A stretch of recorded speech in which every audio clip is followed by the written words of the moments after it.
ibig sabihin na magiging tunay na Kristiyano. At pangatlo, yung ating pagtugon, pagsisisi at pananampalataya. Ngayon gusto natin makita kung paano ba tayo bilang Kristiyano na talagang maaaring mabuhay dito sa mundong ito. Paano ba natin ma-apply yung plano ng Diyos sa ating buhay para maranasan natin ang kanyang kapayapaan at ang kanyang kapangyarihan. At ang siguro pinakamahalaga doon, kasi minahal tayo ng Diyos, siya naman ay kailangan rin nating mahalin. So, pag-usapan natin the Christian ideal of loving God. Unang-una yung mga ideals ba, mahalaga yan to motivate people Ano ba yung goal natin sa buhay? Pag gusto mo talagang yumaman ka, kung ano talagang gagawin mo, tsaka yung pagsisikap mo, talagang ibubuhos mo lahat ng iyong kakayanan. O posisyon, meron kang minambisyon na posisyon sa tanggapan o sa gobyerno. O gusto mong kilalanin ka ng iyong mga peers, no? Ano yung goal natin sa buhay that motivate? Yung goal natin, yan yung nagiging ideal of life. At ine-influensahan yan, ine-direkta yan, ang ginagawa natin sa ating buhay. Ang tanong, bilang Kristiyano, what should be our ideal in life? Kasi, kung sabihin natin, parang gusto kong gumawa ng kabutihan, gusto kong gumawa ng tumulong sa mga mahihirap, gusto ko sana na yung lipunan natin maging mas mapayapa, okay naman lahat yan. Pero kung yung ideal natin ay hindi ang pagmamahal ng Diyos, kulang lahat yun. Napakahalaga nito mga kapatid, na ito nga ay ginawa ng Diyos na utos niya. And it's a commitment of the highest priority. Dito sa Ebanghelyo ni Marcos, Mark 12:28 to 30, sabi dito, nagtanong kasi kay Jesus, which is the first of all the commandments? Kasi si Moises, maraming binigay ang Diyos na utos sa kanya. At yung mga Hudyo, marami na lumabas doon. Ang dami kung ano-anong utos. So itong scribe, nagtanong minsan, ano ba yung pinakamalaga? Dami kasi yung utos hundreds, no? Ano yung pinakamalaga? Yung sagot ni Jesus. The first is this, Hear, O Israel, the Lord our God is Lord alone. You shall love the Lord your God with all your heart, with all your soul, with all your mind, and with all your strength. So sabi ng Diyos, ito ang pinakamahalagang utos. Tayo nga, mga Kristiyano, we might express our love for God in many different ways. Naglilingkod ka sa parokya, nagnunubina, o nagkakaroon ng pilgrimage, tumutulong sa mahihirap, nagdadasal para sa iba. There are many different ways by which we can express our love for God. At hindi mali yun. Tama lahat yun. Pero kulang. Kaya ngayon, gusto natin mas maintindihan, ano ba ibig sabihin ng loving God with your whole heart, mind, soul, and strength? Unang-una, ano ibig sabihin na mahalin natin Diyos sa kabuuan ng ating puso? Hindi natin yung ibig sabihin ng puso kasi yung modern day understanding, yung puso, feeling o emotion. Diba?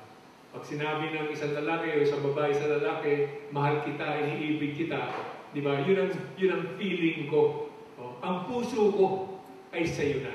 Ibinibigay ko sa iyo ang aking puso. Kaya lang yung biblical understanding ng puso, hindi ganon.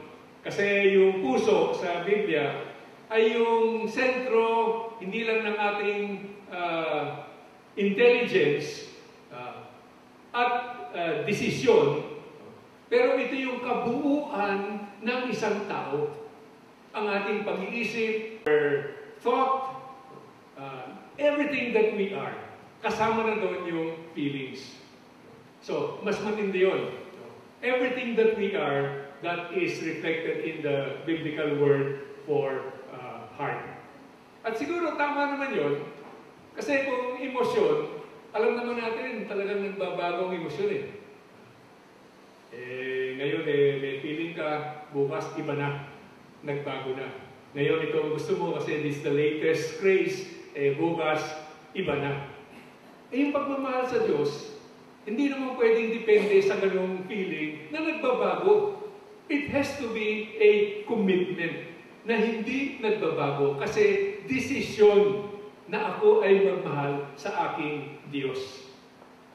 Kaya nga, yung pagmamahal sa Diyos, with all of our heart, is to be totally committed to Him. Ano nga yun similar yan sa commitment sa pag-aasawa. Kaya lang, medyo alangan ngayon yung example na yun ngayon.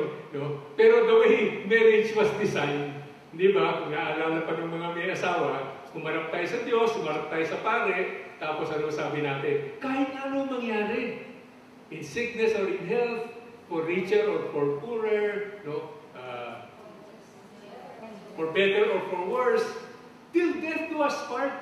No? So yung pinaka-extremes, ano man ang mangyari? Maganda man, hindi man maganda, tayo ay magsasama habang buhay. Yun ang commitment Of course, ngayon wala. Pag hindi na kita gusto, pag nakahanap ako ng mas gwapo, mas maganda, mas sexy, ayoko na, di ba? So, nawala na yun. Pero actually, it is similar to that kind of commitment. Hindi depende sa circumstances, hindi depende sa emotion, hindi depende sa ano bang nangyayari sa akin ngayon. Kung hindi, basta mamahalin kita. No? Yan ang commitment. So, it is a commitment na seek the Lord first and foremost. Una ang Diyos. Tapat ako sa Diyos. Loyal ako sa Diyos. Yung interest ko ay hindi magiging ibabaw sa interest ng Diyos. Basta siya kailangan parati ang una sa lahat. Ngayon ang question, how do we put God first in our lives? Pero unang-una, sumunod tayo sa Kanya, sa Kanyang mga utos. Kung sasabihin natin, ikaw nga una, Panginoon Diyos, hindi ko anong sabihin niya, sumunod tayo. Sabi sa John 14, verse 15, if you love me, you will keep my commandments. Mahal mo ko. Kung mahal mo ko, sumunod ka doon sa mga utos ko. Tapos, putting the Lord first in our lives means, meron tayong personal na relasyon sa Kanya. Hindi ba distant relationship? O alam ko may Diyos, pero yung Diyos siya, tao lamang ako. Siya nasa langit, ako nandito sa lupa. So, kilala mo nga siya, pero hindi tulad ng pagkilala ko sa asawa ko, sa anak ko, sa kaibigan ko, talaga nagkikita kami, nag-uusap kami, nagsisharing kami. Hindi Kailangan yung relasyon natin sa Panginoon Diyos is a very personal, dynamic, alive relationship. Hindi legalistic. Kasi we will obey nga the laws, pero hindi legalistic. Kasi sinabi mo, kailangan gawin ko. Hindi. Meron tayong relasyon. Magkakaibigan. Sabi nga ni Jesus, you are now my friends. At ibig sabihin din, siyempre, dahil tayo ay anak ng Diyos, ano ba yung relasyon natin sa ating magulang? Sa ating ama, sa ating ina? Assuming again, iba na yung mga example ngayon kasi hindi mo masabi. Kasi yung mga magulang nga na hindi ayos ang trato nila sa kanilang anak. Pero kung ayos ang trato, yan. Ganyan yung relationship natin. How do we put the Lord first in our lives? We need to spend regular time with Him. Kasi personal relationship nga Kung meron kang mahal sa buhay, o sige, usap tayo ngayon. O sa susunod. O sa isang taon na. Hindi naman pwedeng ganun. Diba? O email na lang kita. Of course, kung wala tayong magawa, kung nasa ibang bansa. Pero gusto natin magkita, gusto natin magkasama, gusto natin marinig ang boses ng isa't isa. So, we spend regular time with Him. How do we do that? Sa pagdarasal. Sa pagbabasa ng Biblia. Mas nakikilala natin kung sino ba itong Diyos na nagmamahal sa atin at tayo naman ay kailangan magmahal sa Kanya. So that's loving God with our whole heart. Loving God with our whole mind. Yung ating pag-iisip. Lahat ng tao, lahat naman tayo, may kapasidad tayo na mag-isip At sana yung pag-iisip natin ay iniisip natin, paano ko ba mamahalin ng Diyos? Paano ko ba paglilingkuran ng Diyos? Kasi yung mabuting pag-iisip, hindi ibig sabihin yung intelihente. Maraming ang tao intelihente. Napakalawak ng kanilang karunungan, pero malayo sila sa Diyos. Di ba, kuminsan yung mga scientists na talagang sila kailangan ang mas nakakaintindi. Kasi paano mo paliliwanag na mayroong universe na nilalang ng Panginoon. Pero sila yung malayo eh. Kasi masyadong intelihente. Kailangan mapaliwanag ko yan. Pag hindi ko mapaliwanag yan, hindi ko tinatanggap na Diyos is spiritual. Kung hindi ko mahawakan, ma-experiensya, hindi ko tatanggapin. So, a good mind is not necessarily just an intelligent mind. But a good mind, yun nga, na iniisip natin, paano nga ba uunod sa ating Panginoong Jesus. Kasi makikita nga natin yung main purpose of our mind ay mahalin ang Diyos. So kung mamahalin natin ang Diyos sa pamamagitan ng ating pag-iisip, paglilingkuran natin siya na sa paggamit ng ating pag-iisip. Na ibigay natin as available yung ating pag-iisip para sa kanyang purposes.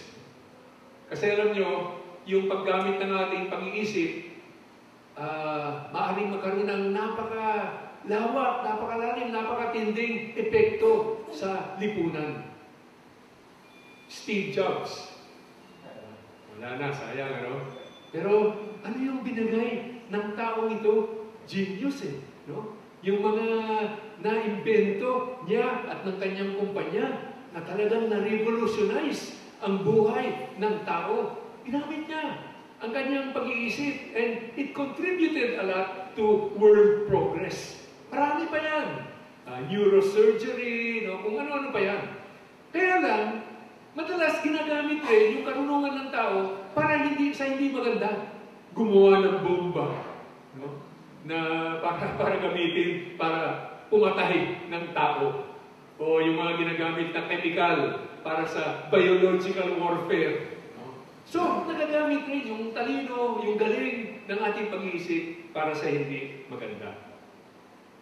Kaya, paano nga natin mamahalin at paglilingkuran ng Diyos sa pamamagitan ng ating pag-iisip? Unang-una, keep your mind clean and holy. Malinis at banal. Ibig sabihin, walang mga iniisip na masama na hindi isang-ayon sa Diyos. Sabi dito sa Matthew 5, verse 28, kasi ito yung nagtuturo siya. You shall not commit adultery, sabi niya. Tapos sinundan ni Jesus, sabi niya, but I say to you, everyone who looks at a woman with lust has already committed adultery with her in his heart. O sa isip pa lang yun. Diba? Sa isip pa lang yun. Kasi ang ano ng iba, wala naman ako yun, hindi naman kami nagtalik eh. Iniisip ko lang, hindi. You already committed adultery. So, we free our mind from evil thoughts. That's how we keep our mind clean and holy. Tapos, we also free our mind from uncharitable thoughts. Sabi dito sa Matthew 7, verse 1 and following, stop judging that you may not be judged. Kasi inuusgahan natin yung ating kapwa eh. No? Hindi man natin sila masyadong kilala, pero sa pananalita lang, sa bihis nila, ay, ganitong klaseng tao yan. No? Wala, mababa sa akin yan. Hindi ako believe dyan. No? Inuusgahan na natin eh. O kuminsan, kaibigan man natin, merong nasabi, no? Inisip agad natin, bakit ito? Sinasabi niya. Ano kaya ibig niya sabihin? Bakit ganito? So, masyadong mahaba na yung pinuntahan natin.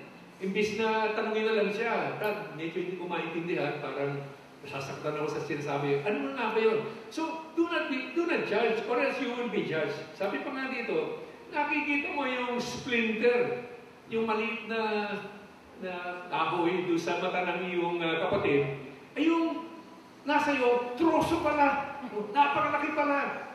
na namimiss mo. Ganun kasi eh. Namimintas tayo, ganito siya. Eh, hindi naman natin nakikita yung ating pagkukulang. Sabi dito ni Jesus, "You hypocrite, remove the wooden beam from your eye first, then you will see clearly to remove the splinter from your brother's eye." Kailangan yung ating mga relasyon, maayos above board, honest tayo sa isa't isa. Hindi natin pinagsususpetsahan. No?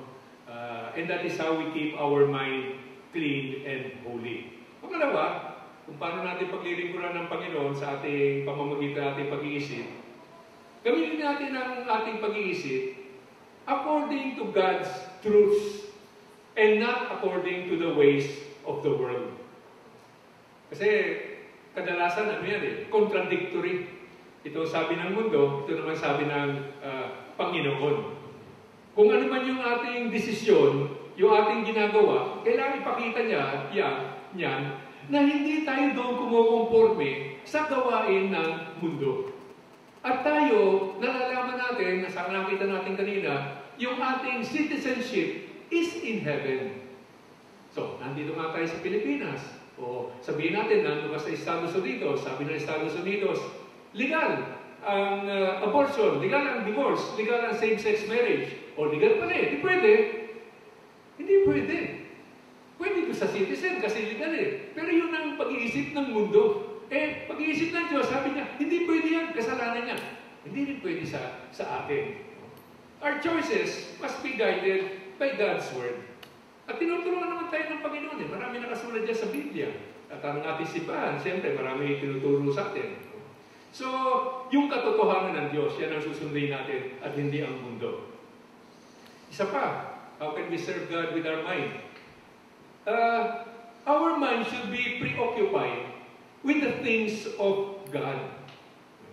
Hindi naman ibig sabihin na buong araw na lang, nandun ka sa retreat house, nandun ka sa sulok ng iyong bahay, dasal ka na lang dyan. Diba? Kasi kailangan magtrabaho tayo, meron pa tayo ibang ginagawa sa ating buhay.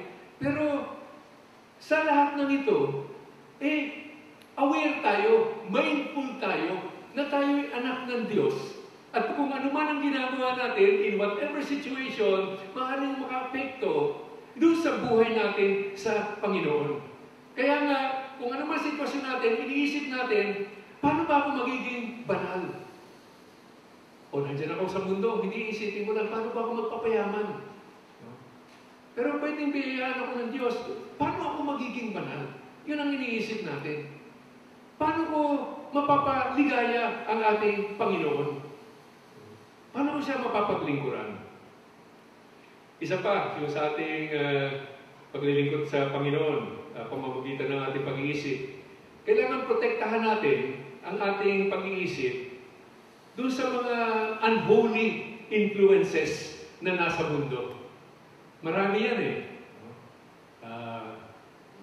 ito ngayon, talagang sa buhay ng tao ngayon, ang pelikula, ang television show, nandyan lahat ng tukso, nandyan lahat ng hindi tamang pagtuturo, yung mga pelikulang nanggagaling sa Estados Unidos at sa ibang bansa, parang ipinakikita na normal, ang homosexuality ba, o yung adultery, tapos pag pinapanood mo, ang ganda nito, ang gwapo nun, ang bait naman pala nila, nagmamahalan na sila. So yun ang tinuturo na mali So we have to be very careful how can we protect ourselves.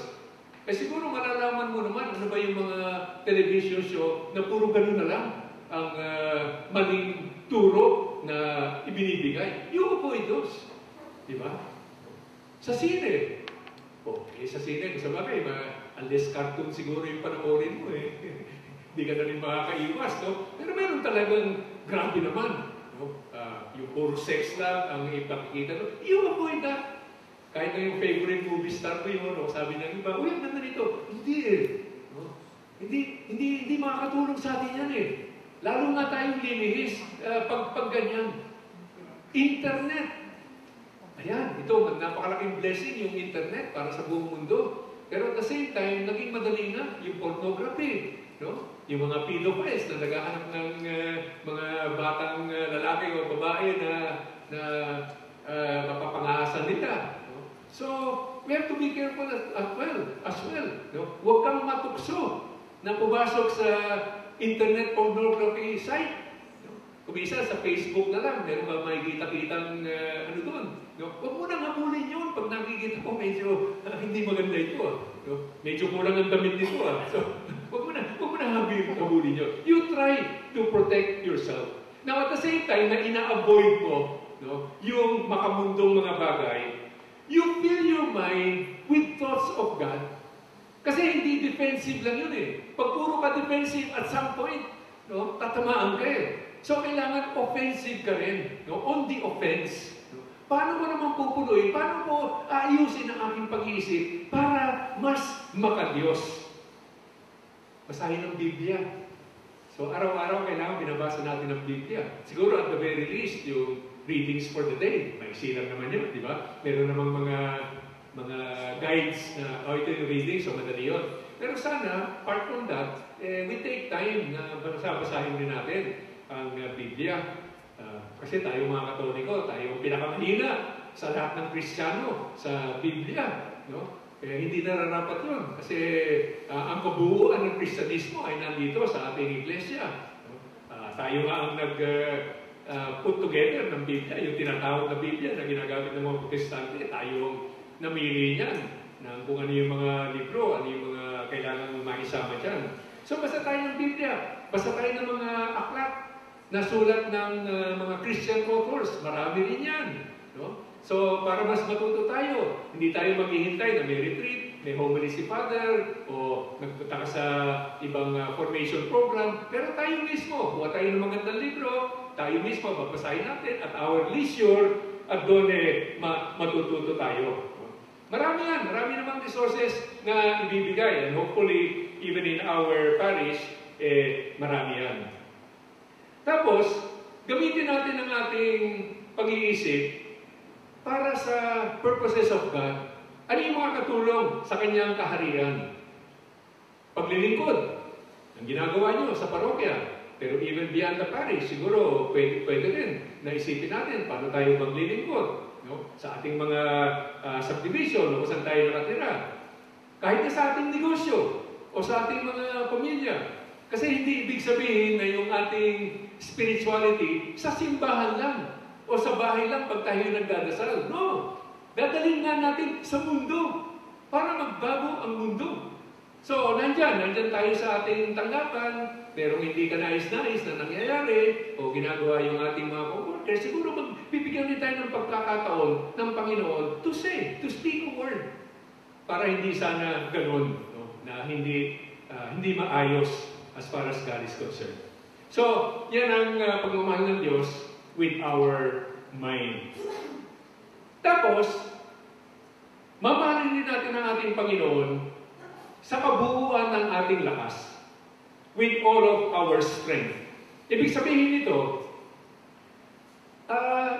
ibinibigay natin sa Panginoon Diyos lahat ng ating kakayanan, ang ating resources, ang oras, ang pera, ang energy, ang ari-arian, ang mga kaloob, ang mga abilities, everything that we have, everything that we own.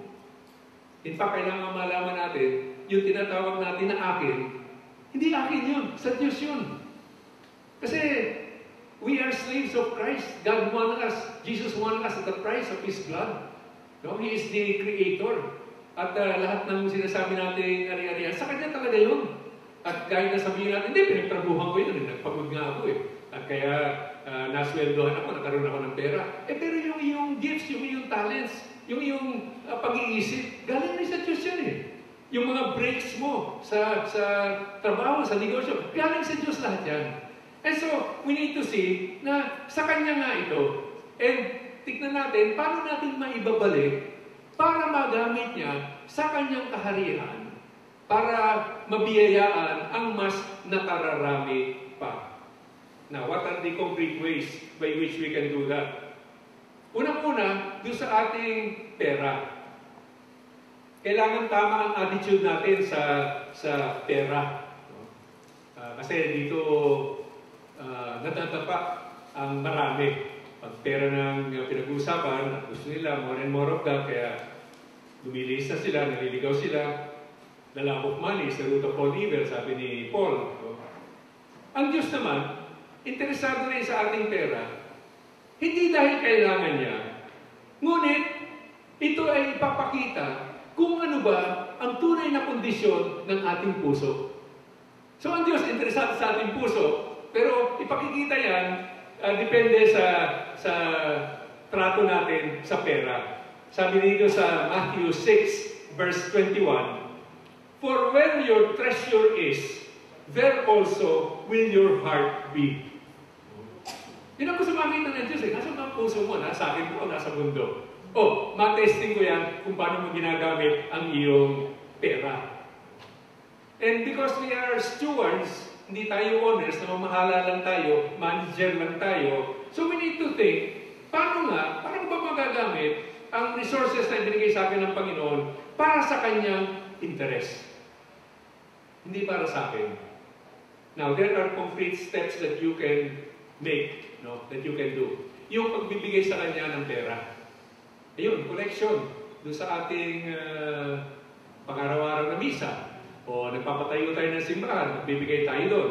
Pero actually, hindi man pag may pangangailangan lang. Kasi ang paniniwala natin, yung utos ng Diyos, ay ibigay sa Kanya ang ikapo. Ito yung tinatawag na tithe. Yung ikapo, by definition, ay 10%. Uy, 10%? Inapo po! Hindi ikapo, inapo po. Laki naman. So, kasi sabi ko sa propetang Malakay, chapter 3, verses 7 to 10, ninanakawan mo ko, sabi ng Diyos. Parang ito ninanakawan. Sa ikapo, no? Ibigay mo yan para magkaroon ng pagkain. No? At ibig sabihin na magkaroon ng buhay na ipamahagi ng Panginoon para gawin ang kanyang misyon. At pag hindi natin ibinibigay yan, sabi ng Panginoon, ninanakawan mo ko. At pag ninanakawan mo ko, you are accursed. O ito tayo, pinag-uusapan natin mga kapatid, na tayo maging banal. Na tayo maging tulad ng Diyos. Ito pala ang Diyos sasabihin, you are accursed. Kasi hindi binibigay yung ikapo. Now, I know that this is very, very challenging for people. Sa lahat nga ng Kristiyano, hindi lang tayo pinakamahina sa Biblia, tayong pinakamahinang magbigay ng pera. No? Ang Katoliko, yan ang nagbibigay ng barya. No? Kung nagbibigay. No? Kaya yung 10% ng income, medyo malaking challenge yan. Pero let that be an idea. Kasi nasa Biblia naman yan eh. Yan naman ay tinuturo. But magbigay tayo para sa Panginoon, para gamitin niya sa kanyang pangangailangan. Whether pagpapatayo ng simbahan, o pagpapakain ng mga mahirap sa parokya, o pagpapadala ng mga misyonaryo, o sa World Youth Day, o kung ano pa man yan, maraming pangangailangan ang simbahan ng pera, at yung pera niyo galing sa atin, kasi pera naman ng Diyos yan. Now, hindi lang yung ikapo, almsgiving. Pag mayroong nangangailangan, so yung mga mahihirap, no, na magbibigay rin tayo, tapos meron rin resource sharing. Kasi kung hindi nga sa akin yung ari-arian ko, pwede ko namang pahiram sa may pangangailangan. Of course, you have to be prudent. Hindi naman ibig sabihin uy, kapatid kita, bukas yung kotse mo, kukunin ko na, ako magagamit. O yung sa bahay mo, titira na ako dyan. Hindi naman gano'n, ano? Kasi magulo yung chaos in the world. Pero sa totoo lang, we need to be open. So, alam mo, pangangailangan yung kapatid, sige, ito, gamitin mo na yung tricycle. Diba? Yung ganun ba? So, yan ang tinatawag na resource sharing. Kasi yung almsgiving, meron kang pangangailangan, whether pulubi ka, o nagkaroon ka ng aksidente, wala kang insurance, so ito, tulong-tulong, pas lahat, bigay. Yung resource sharing naman, kung ano yung aking resources, pwede kong i-share kasi meron kang pangangailangan. And that can be anything at all that we have. So, unang-una, yung pera. Pangalawa, yung ating panahon, yung ating oras. No? Kailangan tama ang ating attitude na hindi rin tayo ang may-ari ng ating time. Tayo minamanage lang natin yan. So, ibig sabihin, kailangan generous tayo sa ating time para sa gawain ng Panginoon. At isipin natin, paano ko magagamit ang aking oras, ang bawat minuto na binibigay sa akin sa pang-araw-araw, hindi lang para sa akin. Hindi lang, paano ba ako uunlad? Paano ba ako masayaman? Kundi, paano ako makakapaglingkod sa iba na wala namang dadating sa akin? So, concretely, sana siyasatin natin ano ba direksyon ng Diyos sa ating pagdarasal. Lord, sabihin mo naman sa akin, paano ba ako makakatulong? Tapos narinig niyo si Father Sandy, ito, kailangan ko ng volunteer, nagagawa nito. Uy, ayun pala. No? Sinagot ako agad ng Panginoon. Then we're generous, we give of our time. And then, examinin rin natin, ano ang ginagawa natin pag meron tayong libreng oras. Kasi meron naman yan hindi naman parating busy-busy. Ano ba ang gagawin mo pag meron kang libreng oras? Manonood ng sine, magbabasa ng nobela, matutulog ng mas mahaba. Pwede naman. Hindi naman masama yan. No? Pero, pwede rin na magdesisyon tayo, meron na akong extra oras, magbabasa ko ng Biblia. Magbabasa ako ng libro na tungkol sa Kristyanismo. No? So, pinalalago natin ang ating kaalaman tungkol sa Diyos. Pinalalawak natin ang ating pananampalataya. And then we can, of course, volunteer for Christian service. Then we love God with all of our soul. Kasi yung kabuuan, our whole being, na nandyan na nga lahat, yung emotional, yung spiritual, yung mental, yung physical, nandyan lahat. It engages the whole person. But even more importantly, yung kaluluwa na nasa isang tao, kasi hindi tayo bodily person lang, may kaluluwa. Tayo ay nilalang ng Diyos at tinawag niya upang maging banal. At ang plano niya ay sa buhay na walang hanggan, nandun tayo. Ano yung nandun? Yung kaluluwa. Wala siguro yung katawan. Hindi natin alam. Wala pang nanggaling doon at nakabalik. Pero di siguro ano yun. Yung kaluluwa natin. And while we are in this world, tinetraining na yan na sa buhay na walang hanggan ay mamaling ko ang Panginoon sa kabuuan ng aking kaluluwa. Kaya I think even when we worship, preparasyon yun Kasi kung babasahin mo yung Book of Revelation, ganun yung worship nila sa Panginoon So ngayon, naghahanda lang tayo para pag makapasok tayo sa langit, ayun, hindi tayo maninibago. Pagkita natin yung mga anghel, yung mga santo, yung nauna sa atin, nandito pala siya. Ganun pala ang worship. Okay, alam ko na yan, sali na ako. So, it's our whole being, everything that we are. The spiritual aspect, most especially. Kaya dito makita natin mga kapatid, yung pagmahal sa Diyos ay napakataas na ideal. Di ba, pinag-usapan natin ano yung mga ideals, ano ba yung mahalaga sa atin. Ito yung pinakamataas na ideal. At dito, ipinakita na ng Diyos mismo ang ating Panginoong Jesucristo nung siya ay tao.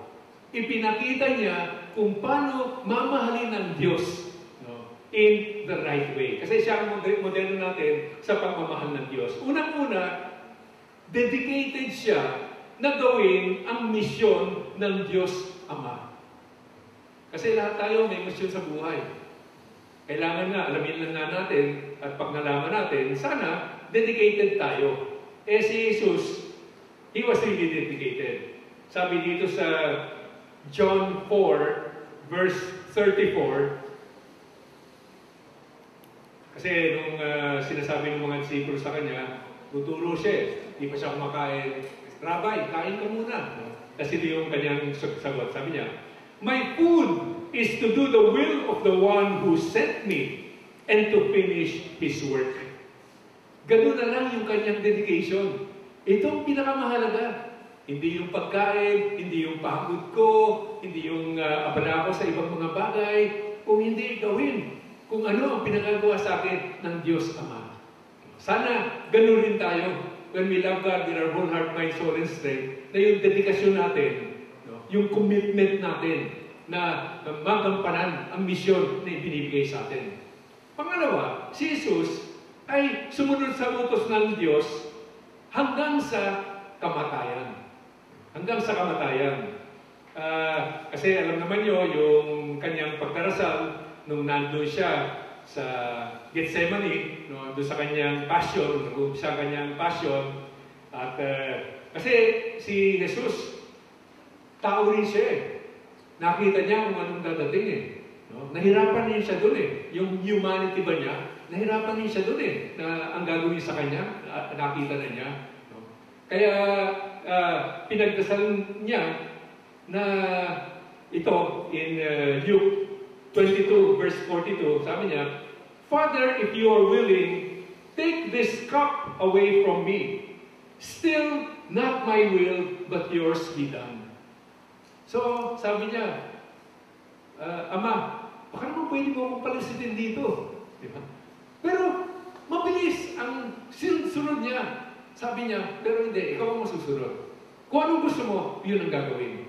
I think this is a very nice prayer for us. No? Kasi pwede tayong mag-over-spiritualize. Sabi natin, modelo natin Jesus, Diyos siya eh. No? Tayo tao lamang eh. Siya perfect eh. Hindi eh. Makita natin, He was fully God, He was fully man. So, as a man, nag-struggle rin siya. No? Ito nakikita natin, nangyari sa buhay natin eh. Diyos, baka pwede naman, palistin mo ko. Parang lumiliwanag kasi, ano gusto niya pagawa sa atin? Diyos, hindi ko kaya yan. No? Huwag sana yan. Pero yun nga, we need to be obedient. At yung kanyang sinabi, your will be done, alam niya, ang patungo nun, kamatayan. Hindi lang pagbigay ng oras, hindi lang pagbigay ng kakayanan, ngunit ang pagbigay ng lahat. Kasi pag ibinigay mo yung buhay, wala ka ng ibang ibibigay pa. And then thirdly, si Jesus as our model, parati niyang hinahanap, ano ba yung ninanais ng Diyos? What is the Father's will? Kasi your will and not mine. Ano nga ba yun? Pwedeng kasal natin yun, no, Lord? Kung ano yung gusto mo, yun ang gusto ko. Pero hindi naman natin hinahanap ano ba yung gusto ng Panginoon. Hindi rin pwede, di ba? So, parati sa nagdadasal, seeking the will of the Father. Sabi dito sa Mark 1, verse 35, Rising very early before dawn, He left and went off to a deserted place where He prayed. Mark 1:35. Busy-busy na si Jesus eh. Siguro pagod na rin siya eh. Pero maaga pa, tulog pa yung lahat. Nandun, babago na siya. Tapos pupunta siya sa walang tao, walang makakabala sa kanya. At siya ay magdadasal. Bakit siya magdadasal? Siyempre, pinangangaralan binibigay karangalan ng kanyang Diyos Ama. Pero hinahanap rin niya. Ano ba ang gustong pagawa sa kanya? So, every day, He was seeking that out. Sabi dito sa Matthew 14, verse 23, After doing so, He went up on the mountain by Himself to pray. When it was evening, He was there alone. Makita natin, si Jesus talagang nagdadasal, seeking the will of the Father. So, mga kapatid, makita natin, yung pag sinasabi natin, mahalin ng Diyos, madali sabihin eh. Tapos ano ba, kayo, Kristiyano, kailangan mahalin niyo? Kailangan namin mahalin ng Diyos. Pero hindi pala vague, hindi pala impractical, hindi pala just way up there na hindi ko naman masakyan, hindi ko naman maramdaman talaga. But loving God, what that entails, very specific, very practical actions, decisions, and commitments. Very specific, very practical. Ang tawag sa atin ng Panginoon, mahalin siya with everything that we are. At ito yung first and greatest commandment, at ito yung tamang pagtugon sa kanyang pagmamahal sa atin. Nauna na siya, tayo tumutugon lang, no? Pero ito ang matinding blessing para sa atin kung ito nga ay ating magagawa. Naintindihan na natin, sana pagsikapan natin na isabuhay ang pag-aaral na ito. Amen.